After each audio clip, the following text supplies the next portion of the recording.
Desde o início da campanha eleitoral, o Conexão RS está discutindo temas que estão na pauta dos candidatos e vão ser enfrentados pelos próximos governantes do Estado e do país. Nós já conversamos, entre outros assuntos, sobre previdência e segurança pública. Hoje o assunto é saúde. Para nos ajudar a entender o que deve ser discutido pelos candidatos neste tema, estão conosco o presidente do Conselho de Enfermagem do Rio Grande do Sul, Daniel Menezes de Souza, e a vice-presidente do Sindicato Médico do Rio Grande do Sul, doutora Maria Rita de Assis Brasil. Boa noite, sejam bem-vindos. Boa noite.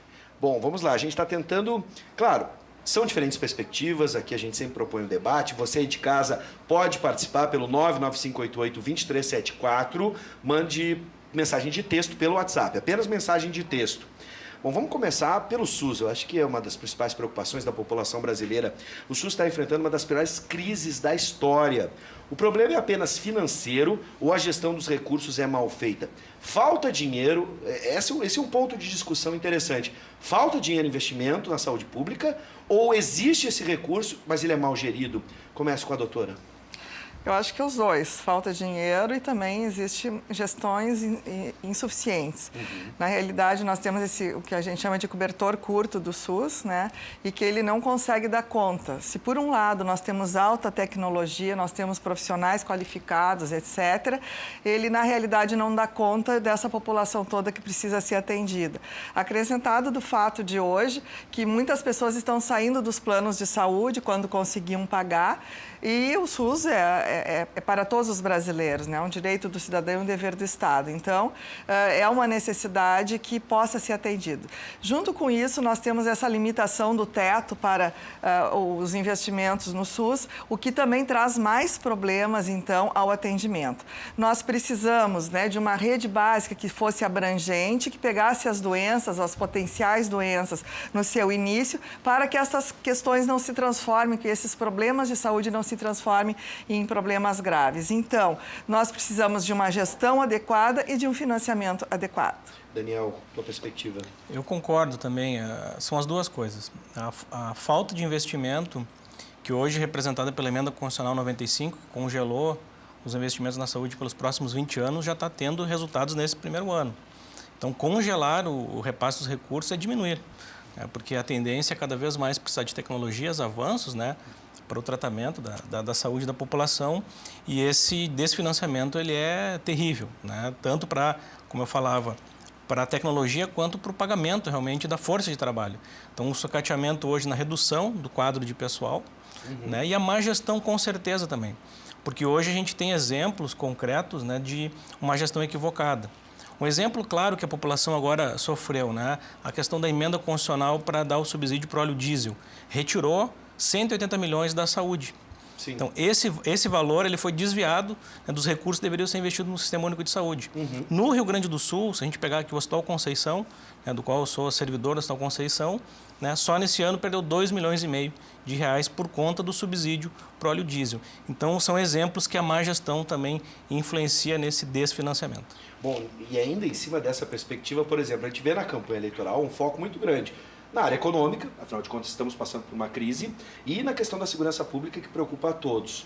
Mas a gente vai falar sobre educação também na sequência aqui no Conexão RS, e também se fala muito, por exemplo, na valorização do profissional da educação. Vocês sentem que os profissionais da área da saúde, eles têm recebido pouca atenção também dos governantes? Afinal de contas, não é só com equipamentos e investimento na estrutura que a gente vai fazer uma boa gestão de saúde. Eu não tenho dúvida, né? Na minha categoria, mas nas nossas categorias da área da saúde, a gente percebe claramente esse descaso, assim, tanto do ponto de vista das suas condições de trabalho, enfim, quanto efetivamente da valorização do trabalho executado e assim por diante. Eu sou médica emergencista, então eu trabalho dentro de um hospital equipado, etc., e com uma força de trabalho ali muito qualificada em função da especialidade que se faz ali, né? Mas o que eu abordo sempre é essa questão da rede básica, que é muito importante que seja eficiente, que seja competente, porque é ali que as coisas começam a acontecer e é dali que elas saem dali na tentativa de ter outro tipo de atendimento. O que tem acontecido? Nós temos uma rede básica hoje insuficiente, as pessoas então sabem que não sendo resolutiva a rede básica, já se dirigem imediatamente, até agora, para as emergências hospitalares. Como as emergências hoje, de alguma maneira, elas estão mais fechadas, os pacientes vão para os pronto atendimentos, né? As UPAs, os PAs, enfim. E o que acontece? Nós temos, como nós chegamos a dizer, verdadeiros hospitais clandestinos, porque não se preenche uma AIH e ficam pacientes ali muito doentes, às vezes, por exemplo, infartados, pacientes terminais, enfim, do jeito que dá. Às vezes deitados no chão e etc. Então, assim, nós temos, né, com os funcionários, essa superlotação funciona muito negativamente. A autoestima é uma coisa que se perde bastante ali. É uma verdadeira violação dos direitos humanos dos pacientes, quando a gente sabe que pessoas doentes ficam quase que empilhadas nos pronto atendimentos, nas emergências hospitalares. Recentemente, a gente fez uma fiscalização, uma visita aqui no pronto-socorro de Canoas e exatamente ali, então, nestes últimos dias, no HPS de Canoas, instituíram uma sala que se chama Sala Roxa. É a sala onde ficam pacientes, e ela já estava com uma superlotação, pacientes que precisavam de internação e que não conseguem chegar no leito hospitalar. Então, bom, e aí, para isso, se nós temos 5 técnicos de enfermagem, talvez para um paciente, eu não sei como é que são os números, né, para nós, pacientes graves, nós precisamos ficar responsáveis para, no máximo, 10 pacientes, por exemplo, numa emergência, termina aqui com a superlotação, somos responsáveis por muitos mais. Mesma coisa com os enfermeiros e técnicos de enfermagem nessas proporções. Os trabalhadores da saúde hoje, eles enfrentam uma realidade de atraso salarial frequente. Então, porque esse desfinanciamento vai gerar lá na ponta, né, a ausência do pagamento. O profissional, para cuidar do doente, ele tem que estar saudável. E hoje nós temos profissionais doentes cuidando de doentes. Na enfermagem é muito comum famílias inteiras trabalharem na saúde. E é onde tem um atraso do salário, toda a vida familiar fica comprometida. Mulher, esposo, filhos, né? Então, gera um adoecimento social por conta, muitas vezes, não ter o dinheiro para fazer o pagamento do aluguel, né, da escola e assim por diante. Então, os profissionais têm sofrido muito. Sim. Né? E, somado a isso, tem as situações de violência. Porque essa precarização, essa redução no quadro de pessoal, redução no número de atendimentos, né, gera a superlotação e, obviamente, a população fica descontente, né, com o serviço. E acaba, muitas vezes, né, batendo de frente com quem está ali para atendê-los, né, vocês estão lá na ponta, unidades. No atendimento. E a falta de investimento na prevenção, que a doutora falava, né, a saúde, hoje a atenção primária, ela seria resolutiva em mais de 80% das questões de saúde. Então, e não é um serviço caro. Né? O que falta é investimento. Aí, esse desinvestimento na atenção primária gera essa superlotação. E o atendimento no hospital ele é mais caro. Sim. Esse seria um dos caminhos que a gente poderia apontar, uma valorização da saúde, da atenção primária, né, e um estímulo a esse tipo de programa, a saúde familiar, né, os projetos junto à família. Os países de primeiro mundo, como a Inglaterra, que tem o melhor índice de saúde, trabalham na sistemática. Né? Lá, a gente não precisa nem pegar o exemplo aqui da América de Cuba, pegamos da Europa. Em Inglaterra é assim, a atenção primária funciona, né, o número de a redução é exponencial no número de internações hospitalares por conta da efetividade da prevenção. Sim. Agora, por exemplo, um dos problemas crônicos da saúde, segundo alguns especialistas, é a questão do número de médicos, por exemplo, e até mesmo aqueles que atendem e estão trabalhando junto na saúde, como os enfermeiros e técnicos de enfermagem. Como é que vocês analisam essa questão? Faltam médicos, a gente chegou há um tempo atrás, em uma outra gestão do governo federal, né, estimular as faculdades de medicina, a formação. Faltam médicos hoje para atender a população ou realmente, por exemplo, o sistema público não é atrativo para o profissional? Na verdade, nós temos mais de 400 mil médicos no país. Então, não faltam médicos no SUS.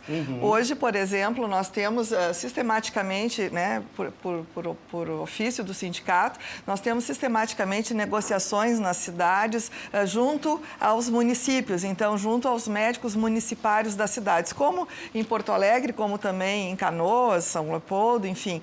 E, na realidade, assim, se abre um concurso para ser médico da prefeitura, Canoas, Porto Alegre, etc., as remunerações ali elas são bem abaixo do que o mercado de trabalho pratica. Então, muitas vezes o médico não se inscreve, se inscreve não vai fazer o concurso, se faz o concurso não assume, se assume não fica. Hoje nós temos, na nossa categoria, acredito talvez que na de vocês também, a média de idade dos médicos que trabalham nos serviços públicos é uma média de idade maior, é aqueles que já têm muitos anos de trabalho e que pensam na sua aposentadoria. Os jovens não ficam lá, é como eu falei, ou não fazem ou não ficam, né? Então, é uma situação assim que nós temos um número bastante aquém em função de remunerações de não reconhecimento da profissão, no caso de médico, para esse mercado de trabalho que se tem no país. Sim.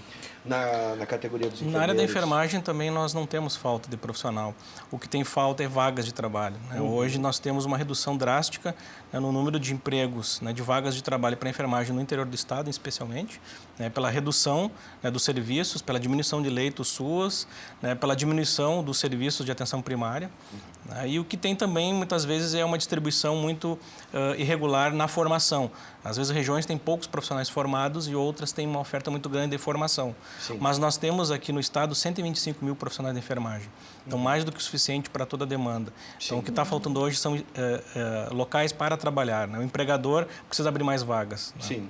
Bom, a gente está chegando ao final da nossa conversa, então eu quero deixar esses minutos finais para cada um apontar questões básicas para você aí de casa prestar atenção durante a campanha no que estão falando e se estão fechando com a opinião dos profissionais, com aquilo que os profissionais estão recomendando. A gente ouve diversas propostas, às vezes algumas nem são do âmbito, por exemplo, estadual, vão para o âmbito federal, mas aí o deputado estadual promete. Enfim, cada um na sua competência, Estado e governo federal. O que vocês apontariam hoje como as principais demandas para a área de saúde?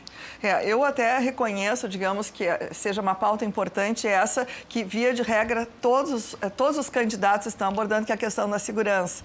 É sério, muito sério mesmo. Mas, na área da saúde, nós precisamos que as coisas andem, porque as pessoas estão morrendo de gripe, as pessoas estão morrendo de pneumonia, nós aqui que temos um clima difícil. Então, a questão essa do atendimento na rede básica, que é absolutamente insuficiente no nosso estado, nós temos raras exceções, mas todas as cidades, as de grande e de pequeno porte, têm essa insuficiência de atendimento. Como diz ele, que poderiam 80% das doenças ali serem diagnosticadas e tratadas. Bom, isso evitaria a necessidade de que os pacientes fossem tanto aos pronto-atendimentos e UPAs, como evitaria a necessidade da internação. Então, por um lado, nós precisamos de uma rede básica eficiente e, como eu falei anteriormente, a questão dos leitos hospitalares, isso é uma violência que se comete com a população. Não é possível alguém, esperando uma internação, ficar deitado no chão, como acontece em vários hospitais de Porto Alegre nas suas emergências. Sim. Estendem um cobertor e ali ficam deitados pacientes que têm patologias graves, que estão muito doentes mesmo. Então, precisamos, né, dos leitos hospitalares que precisam ser ampliados e, ao contrário, estão sendo diminuídos sistematicamente, e uma rede básica funcionante com servidores, com pessoas que reconheçam a comunidade e que trabalhem prazerosamente, ou seja, com reconhecimento da sua profissão.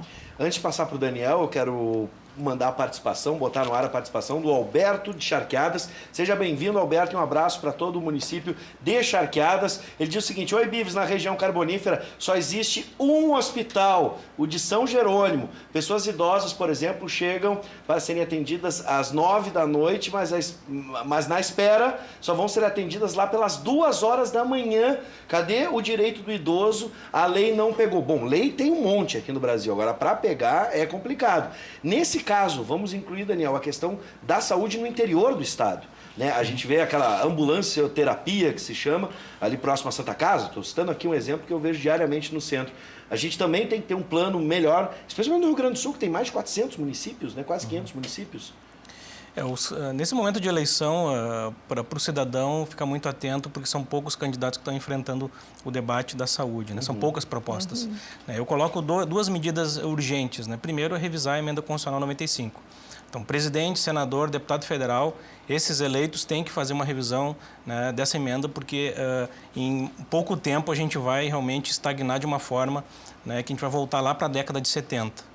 E o segundo né, é que realmente a lei que instituiu o Sistema Único de Saúde ela seja respeitada. Porque um dos problemas do SUS é porque a lei, né, ali que fala da parte do financiamento de cada órgão de governo, né, não é respeitada. Que o Estado do Rio Grande do Sul realmente invista os 12% que está na legislação. Né, porque hoje isso não acontece. Né? Muitas vezes os municípios acabam investindo muito mais do que deveriam, né, porque tem que subsidiar a falta de investimento, em especial do governo do Estado, aqui falando no nosso caso do Rio Grande do Sul. Então, eu colocaria esses 2 pontos para que a gente pudesse debater com os nossos candidatos, que se eleitos eles têm que realmente assumir essas 2 pautas como emergenciais. Bom, você aí de casa prestou atenção na conversa com os nossos especialistas, por isso eu quero agradecer a doutora Maria Rita de Assis Brasil, vice-presidente do Sindicato Médico do Rio Grande do Sul. Seja bem-vinda, doutora. E também o Daniel Menezes de Souza, presidente do Conselho de Enfermagem do Rio Grande do Sul. Muito obrigado por atenderem o nosso convite. É um prazer. E vamos lá, a gente precisa de saúde.